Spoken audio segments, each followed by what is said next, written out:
Good Friday, everyone. I'm Cyrus Webb, and welcome to Conversation Daily News. Glad you all could be with us. But we made it to the end of another week. Of course, you have your news headlines coming up on this Friday. Have a message from my book, Words I Choose to Live By, and then today's Entertainment Spotlight. You'll be part of my conversation with author and travel host Rick Steves. He joined me on Conversations Live, the radio show, yesterday to talk about his brand new best-selling book, Italy for Food Lovers. You don't want to miss that. Enjoy today's broadcast. For Conversation Daily News, I'm Cyrus Webb with their Friday headlines. In national news, on stand, Alex Murdaugh denies killings but admits lying. Disgraced South Carolina attorney Alex Murdaugh denied killing his wife and son, but admitted lying to investigators about when he last saw them alive as he took the stand in his own defense on Thursday. Murdaugh, 54, is charged with murder in the fatal shootings of his wife Maggie and their 22-year-old son Paul, who were killed near kennels on their property on June 7, 2021. In his testimony, Murdaugh continued to staunchly deny any role in the killings. "I would never intentionally do anything to hurt either one of them," Murdaugh said, tears running down his cheeks. Prosecutors spent 4 weeks of the trial painting Murdaugh as a liar who stole money from clients and decided to kill his wife and son because he wanted sympathy to buy time to cover up his financial crimes that were about to be discovered.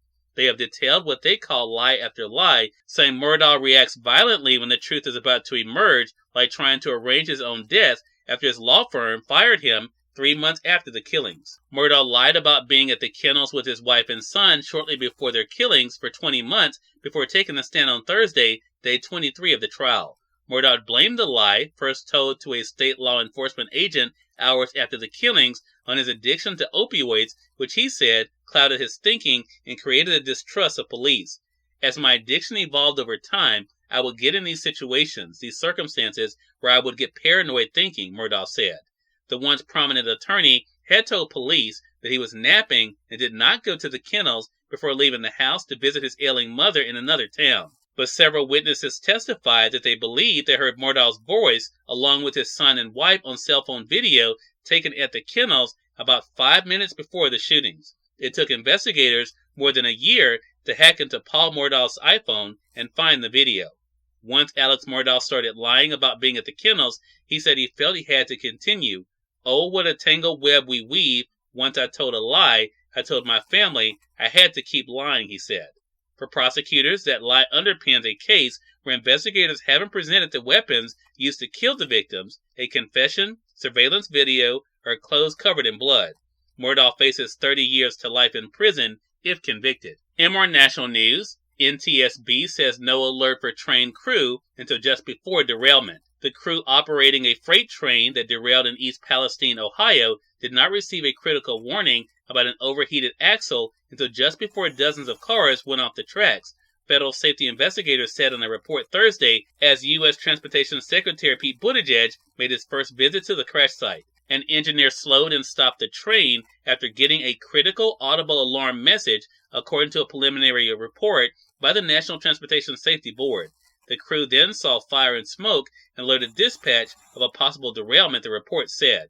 The axle investigators are focused on had been heating up as the train went down the tracks, but did not reach the threshold for stopping the train and inspecting it until just before the derailment, said the report.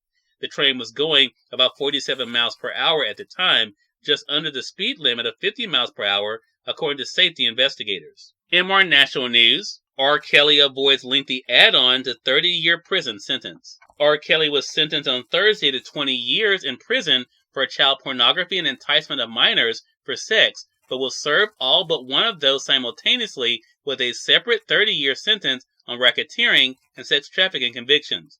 The sentence means Kelly could leave prison alive when he's about 80. Prosecutors had asked the judge to sentence the 56-year-old Grammy Award winner to 25 years and have him start serving them only after he completed his earlier sentence. That would have been tantamount to sending him to prison for the rest of his life. They argued that the stiffer punishment was justified by the seriousness of the crimes and what they said was Kelly's lack of remorse. In entertainment news, Rihanna will sing Lift Me Up at the Oscars next month.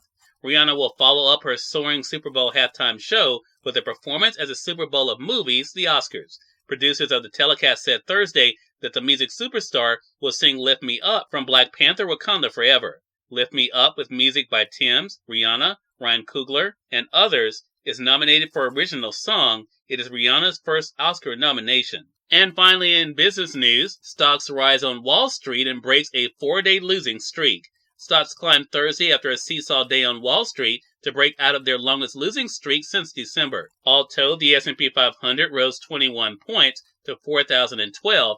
The Dow added 109 points to 33,154, and Nasdaq climbed 83 points to 11,590. Cyrus Webb, Conversations Daily News. It's on time for a message from my book, Words I Choose to Live By. Enjoy. Good Friday, everyone. I'm Cyrus Webb, and welcome to Words I Choose to Live By. Don't waste a single moment of this day on anything that isn't going to offer you the return you deserve. The investment you make today will surely pay off to you in time. Have a great Friday and enjoy your weekend.